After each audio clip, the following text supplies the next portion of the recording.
Hey everybody, it's Joe, Redneck Collector, coming at you with another video. This time I've got a SGC sub that just came back from my local card shop here, my LCS near me. Check them out online, Elite Collectible.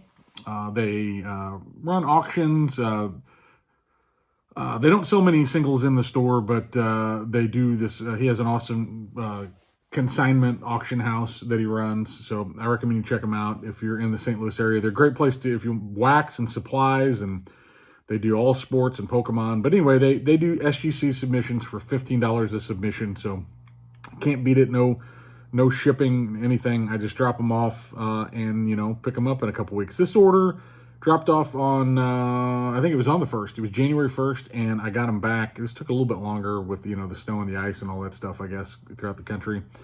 So it was a little bit slower because they did not get back until today is Wednesday. They came in Monday. I picked them up Monday, so which would have been like the 27th. So it was dang near a month. So a little bit slower than SGC normally is, but still happy with the grades overall. I told myself I'm going to start doing like a before and after for these reveals. I did one for my PSA that probably won't be done for another 2 months, but I forgot to do one for this. I got in a hurry and just ran out of time, and I wanted to get them dropped off, so I didn't do it. But the first couple cards I want to show were cards that were in a PSA submission last year that I talked about, and I said that I would probably submit them to SGC at some point because they were men's size, right? So a lot of discussion about this. I think a lot in the card community have talked about it, and I am of the camp, the side of, I think PSA is so nervous that if anything's even remotely, like cut short or anything like that, that they're not going to hold it. They just, I don't know, call it a reputation thing, call it they've made mistakes in the past, whatever. But so we had a 1961 Sandy Koufax that they said was, men's size.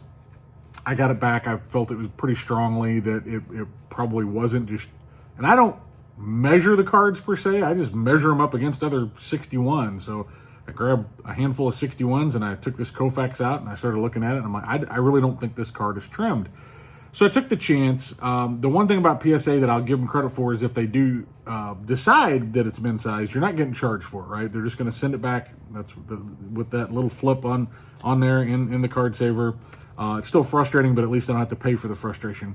With SGC, unless you tell them not to, they're going to slab it authentic. They're going to charge you either way, or at least the best of my knowledge, and that's what my LCS said, is even if I would say, hey, I want a min grade of, a 1 on this, they were going to charge me either way. So I thought, well, I'm not going to try to perpetrate anything trimmed if I was to sell it or trade it. So if it's trimmed, so be it. If SGC agrees, I'm going to take it with an A on it and, keep it for my collection, trade it, sell it, whatever. But surprise, surprise, SGC said, no, it's a 3.5. Now, when I bought this Koufax, and I think raw, I paid about $30 for it. Thought it was going to be a little bit better. There is, I'm not going to swear that PSA didn't do it when it was in their care because I don't remember it, but there's a slight kind of like, it's not a crease, it's, a little bit of a bend to it, and that's what got knocked down because overall, it's a nice card, and I'm happy to have it in my collection. 61, in a 3.5, pretty well centered, especially for a 61. Happy to have it, no complaints. Wished it was a little bit better when I bought it, but overall not bad. And it got a grade. So the other one was a 61 Bob Gibson, right? So what do y'all think happened with that? Yep, they graded it. This one was a lot better. This one got a 6. So a little bit more off center on this one, but it was a pretty nice copy. A little rough cut on one side, but again, I bought this, I think for around probably the same price, maybe $25, $30 or whatever raw. I'd have to go back and look, but for a 6, I'm happy to, I'll take a 6 and a 1961 any day of the week. So super happy. So Mr. Mangini, if you're watching, I'm sure you'll eat that up because I don't know. Grading, it's so subjective. I don't go as far as to call it a scam, but it is so subjective, but I'm a dumbass and I keep, participating in it. So I don't know if it says about me. But what I will do is these will go, when I bag those 2 cards, just like the other cards I've had, I've got a couple more examples I could pull out. Same thing. PSA said short, SGC gave it a grade. So I'll bag these in the bags on the back of the slabs, just as a memory and a discussion piece when people want to talk about, you know, such a thing. So anyway, let's move on. Enough of that. Another card that I sent in was my first pickup for my new burgeoning Gashouse Gang collection inside my collection, and that was this beautiful 34 Goudy Frankie Frisch. It came back at 2. I was hoping for maybe a 2.5 or something. It does have like a surface. It doesn't go through the card, I don't believe. So really, I guess it's more of a wrinkle. But I don't know if I could get it to show up here on screen or not. But kind of through the middle of his body, there is, call it a wrinkle, call it a crease, but it does go some distance. But you have to work to see it, right? So who cares? This is a beautiful 2. I love it. Just the green, the colors, it pops. It's awesome. Really, really appreciate having that card. A couple other cards I sent were my 1950 Royal Desert Stamp Musial cards. And I picked up 2 of them. You know, they're a fairly rare, scarce card. You don't see tons of them. There was a couple different versions of this card. I bought one at a show, St. Louis show back in like October. My man Billy Ballgame was hanging out with me. I picked this card up, and then I ended up picking up another one a lot cheaper that turned out to be the other version. So now I have both of these versions. And, you know, you might ask, hey, Joe, how come you didn't do these PSA? I do care about the registry. I would like to work on the Musial registry, but again, PSA was going to give these an A for authentic. I guarantee it. I've looked at a million of them. They were going to give both of these cards an A. And that bothered me a little bit because I feel like they, how do you give it an A? It's hand cut. You know, where's the dividing line? Where's the, I don't know. We could wax philosophical about it forever. But I decided to grade it, and I'm glad I did because I did. I got a number grade. I got a 1, and it does. They did a good job on the flip denoting. This is the one that the second paragraph begins with Musial's 207, meaning it's 207 hits. This is a blank back card. You know, this was on the side of, like, from what I understand, a dessert, like a Jell-O box, you know, or pudding, and it was Royal Desserts. Really cool image with a cool write-up of Musial. So it got a 1. I won't have it in my registry, but so be it. I would rather have the 1 on it. Now, the next one was the one I got much cheaper. It's a little bit rougher. It's not cut as clean. And the second paragraph starts with Musial batted. So this is the other version that's out there.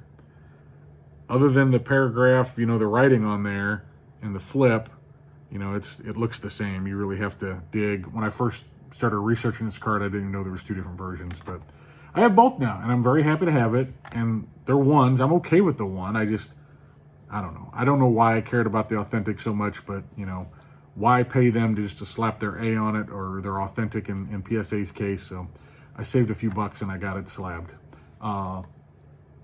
Plus, I honestly didn't know if they'd get those in a regular PSA case or not, or they'd have to go to Oversized. Which brings me into my next 3 cards that I wouldn't have minded having in the registry, but these would be considered oversized with PSA, and oversized with PSA is a $40 charge. It's nuts. I mean, I get it. They'll slab it in a breakfast tray. You know, it's this huge thing. But I wasn't paying $40. I didn't give that much for most of these cards here. So I went the SGC route, and honestly, they look great. Yeah. So the first one, I gave $25 for this card. This graded about where I thought it was going to be.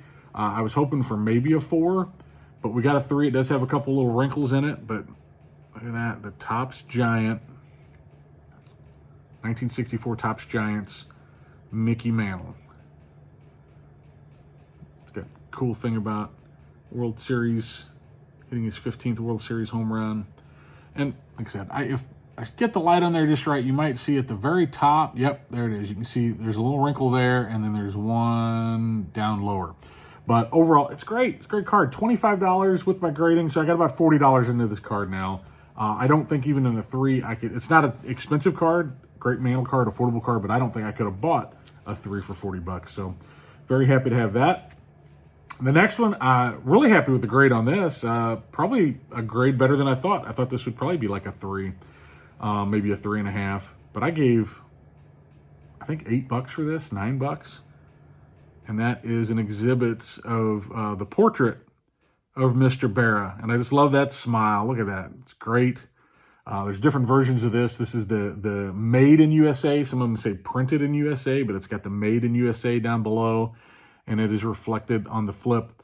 And I just think these exhibits with this, this black and white or sepia or whatever you want to call it in a tuxedo, man, they look fantastic. And this would have cost me $40 to get slabbed by PSA.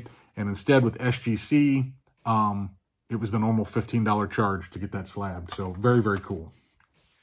Now, the next card is another exhibit, and it's another Yogi Berra. And this is a card that I picked up from my good friend Chris.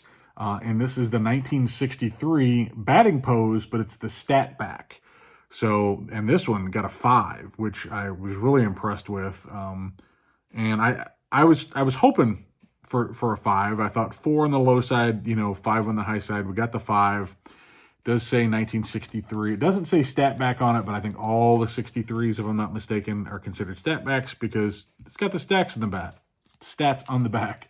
So a little bit different. This this particular pose and being from 63 and the stats, very, very cool. Happy to have those in my Yogi collection, and happy overall. It was a great submission. I've got some more things that I want to submit fairly soon to SGC, and I'm going to continue to submit some things to SGC and some things to PSA. And I know some of y'all are thinking, Joe, why not just do all of SGC? You know what? This is what I'm choosing to do. I still like PSA. I like PSA for a lot of cards. I still care about the registry to some respect. I just wish one parent company, why not have one registry, even if it's, I know it's a competition. I know there's politics. There's, a lot of things at play there, but it would be really cool if you could do that, at least with PSA and SGC. If it doesn't come to fruition with Beckett and BVG and CSG and all that, I get it. But it seems like PSA and SGC could be possible. But I've harped on that before. But I'm going to continue. Pre-war, I definitely, I think I'm going to continue and just, because I'm not trying to, I'm really not trying to compete on a registry anyway, but I'm definitely not going to try to compete on a pre-war. I've already gotten some very cool pre-war cards in SGC, so I'm going to continue with that. Some of the Gas House Gang cards that I've shown recently will continue to get slabbed together, uniformity. But, saying that, if a PSA of some Gas House Gang member or pre-war card in general comes up and it's the right price, I'm probably going to buy it. I care more about getting a good deal for the copy of the card I want. I want the eye appeal. I want the color. I want, all that stuff. I don't know. I like to grade, but I don't know that I'm that invested. I'm definitely not a PSA fanboy. I'm definitely not an SGC fanboy. I guess that term slabnostic applies to me. I lean PSA, but anyway, those are my thoughts around that. And yeah, there's my newest SGC submission. So hopefully we'll probably have another SGC submission come back before my PSA vintage order that I sent December 18th. It was received by PSA and it was moved into research and ID on like January 19th, and it has remained there. So for 10 days, it is not even in grading yet. So we shall see, because I've got another stack of cards I'd like to send to PSA. I'm a weird animal. What can I say? But anyway, thank you all for tuning in and checking it out. Appreciate you all taking the time to watch. Let me know what you think in comments below, and I will catch you on the next one.